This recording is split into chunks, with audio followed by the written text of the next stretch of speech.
کتے رات کو کھانا کھاتے ہی کچھ دیر کے بعد ہی سو گئے تھے۔ ایسا پہلے اس حویلی میں کبھی نہیں ہوا تھا۔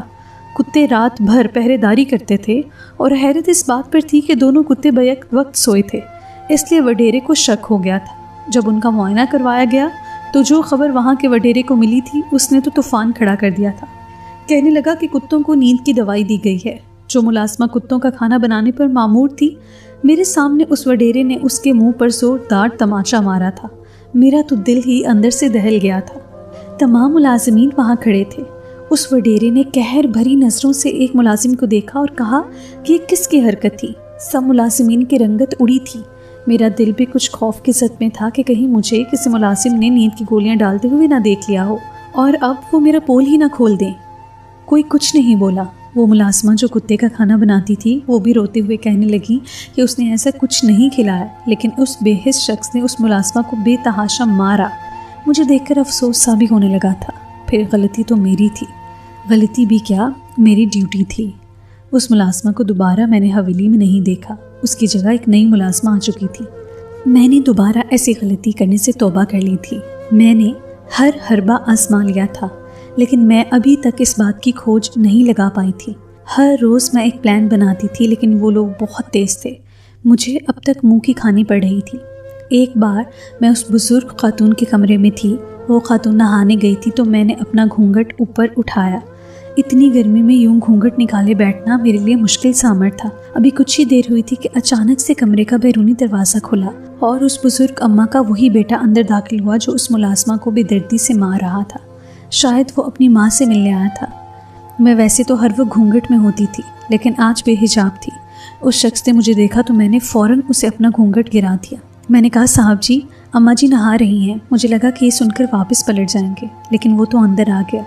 میرا دل زور زور سے دھڑکنے لگا۔ وہ کہنے لگا کہ تم اماں کا خیال تو ٹھیک سے رکھتی ہو نا؟ میں نے اس بات میں سر ہلا دیا۔ وہ مجھے بڑے دھیمے لہجے میں بات کر رہا تھا۔ اپنی والدہ کی دوائیں اور کھانے کے اوقات پوچھنے لگا۔ نہ جانے کیوں مجھے اس کے لہجے سے لگ رہا تھا کہ وہ مجھ سے بات بڑھانا چاہ رہا تھا۔ میرے دماغ میں ایک جھمکا سا ہوا کہ اگر یہ مجھ سے متاثر ہو جائے تو مجھے حاصل کرنے کے لیے مجھے بھی اس تہہ خانے میں لے کر جائے گا۔ میں سوچ چکی تھی کہ مجھے کیا کرنا ہے، لیکن قسمت کو شاید کچھ اور ہی منظور تھا۔ یہ بہت رسکی کام تھا، لیکن میرے پاس دوسرا کوئی راستہ بھی نہیں بچا تھا۔ ان لوگوں کی پہرے داری بہت سخت تھی۔ میں دیکھنے میں خوبصورت تھی، اس لیے شاید وہ شخص مجھ سے متاثر ہو چکا تھا۔ میں اب یہ کرتی کہ جب بھی وہ اپنی اماں سے ملنے آتا میں بہانے سے اپنا گھونگھٹ سرکا سا دیتی۔ میں اماں جی کی ٹانگیں دباتے ہوئے اپنا گھونگھٹ پیچھے کو سرکاتی۔ میرا آدھے سے زیادہ چہرہ نظر آنے لگتا۔ وہ اپنی ماں کے برابر میں بیٹھا ہوتا، لیکن اس کی نظریں مجھ پر جمی ہوتی تھیں۔ اس کی نظروں کی تپش مجھے محسوس ہونے لگتی۔ اندر سے میرا دل کبھی خوف زدہ ہو جاتا تو کبھی مجھے لگتا کہ میری جیت بہت قریب ہے۔ ابھی میری چال کامیاب بھی نہ ہوئی تھی کہ جب ایک بار میری آنکھ ایک لڑکی کی چیخ پکار سے کھلی۔ رات کے اس پہر میں حویلی میں ایک ایسا عالم ہوتا تھا، اس میں اگر کوئی لڑکی چلائے گی تو آواز صاف سنائی دے گی، لیکن 1 منٹ بعد ہی وہ چیخنے کی آواز ایک دم بند ہو گئی تھی۔ میرے لیے ایک اچھا موقع تھا۔ میں دھیرے سے کمرے سے نکلی اور باورچی خانے سے ہوتے ہوئے حویلی کے پچھلی جانب چلی گئی تھی۔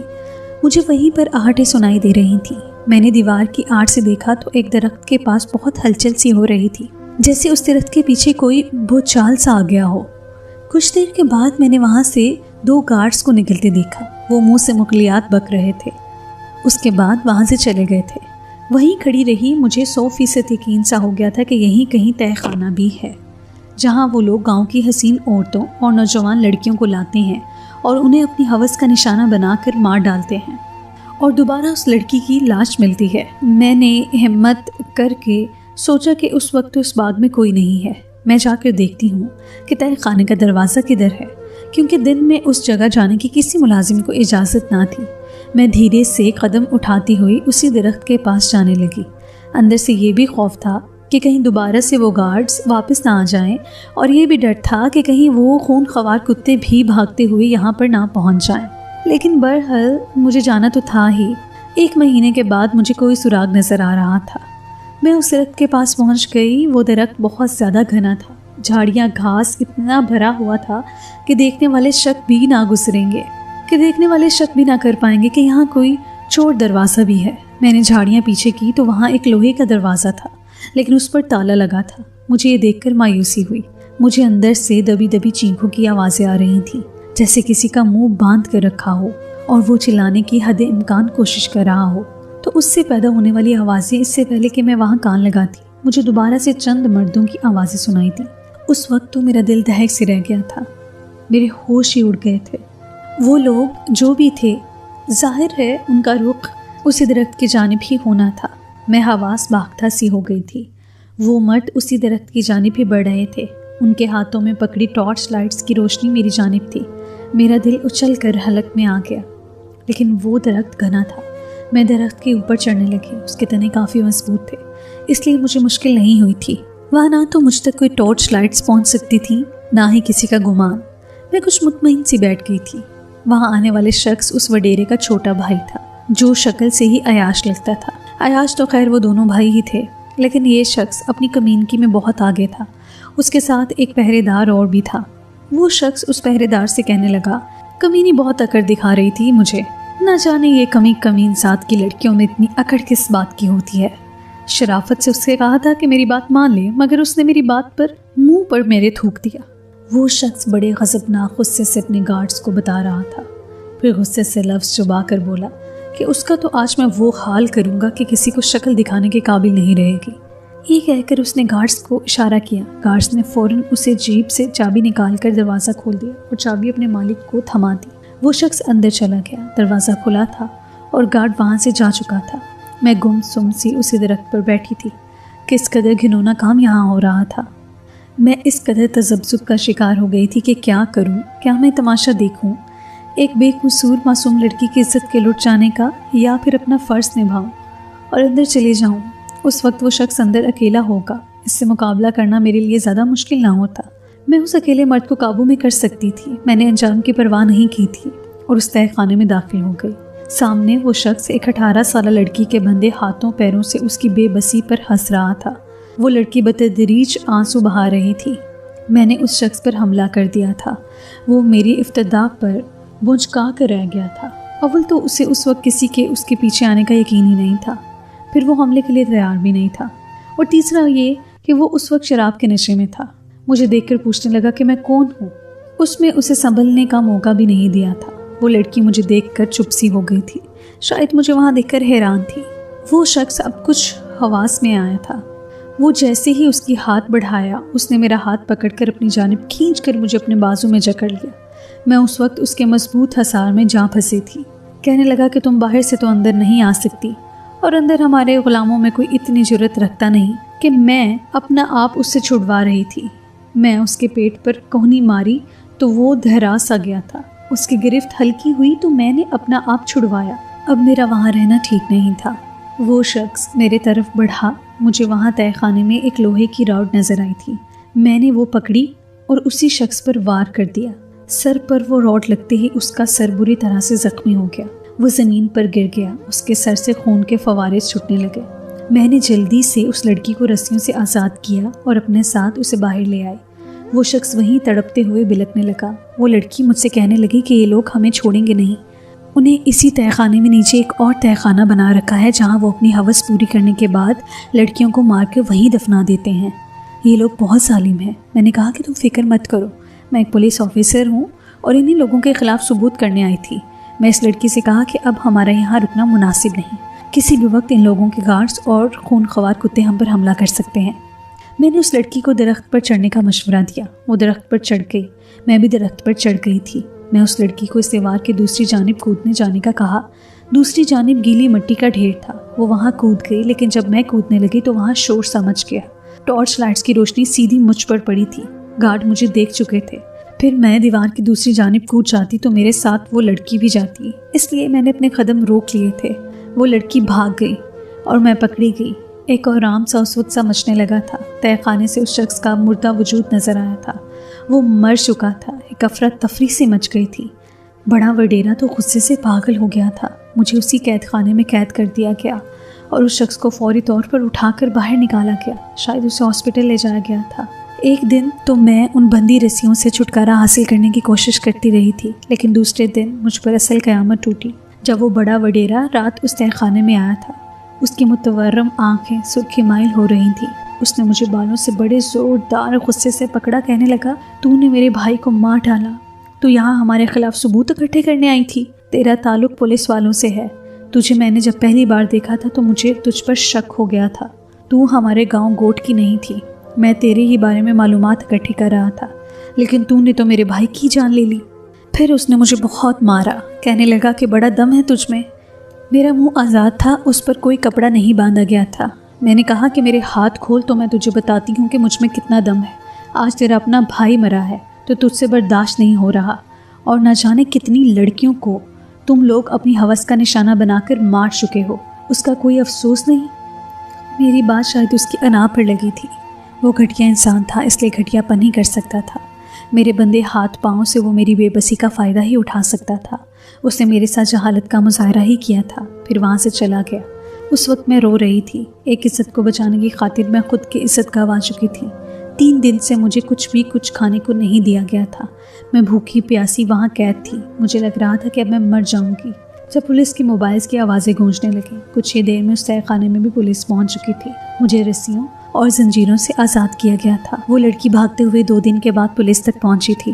اس نے پولیس کو خبر کی تھی کہ میری وجہ سے وہ لوگ پکڑے گئے تھے۔ ان کی حویلی میں اور بھی بہت ایسے ہی تہہ خانے تھے جہاں زندہ لڑکیاں قید تھیں۔ میں نے اپنے فرض کی خاطر عزت تک گنوا دی تھی۔ میرے آفیسرز اس بات پر میرے ساتھ افسوس کر رہے تھے، لیکن انہوں نے مجھے بے آسرا نہیں چھوڑا تھا۔ آج میں ایک آفیسر کی بیوی ہوں۔ الیاس بھی میرے آفیسرز میں سے تھے جنہوں نے 1 منٹ بھی نہیں لگایا مجھ سے نکاح کرنے میں۔ کہنے لگے کہ میں خود کو خوش نصیب سمجھتا ہوں کہ میری بیوی فرسٹ جناس ہے۔ تو دوستو، یہ تھی آج کی کہانی۔ اگر آپ کو آج کی کہانی پسند آئی ہے تو اس ویڈیو کو سبسکرائب کیجیے اور چینل کو لائک کیجیے۔ بہت شکریہ۔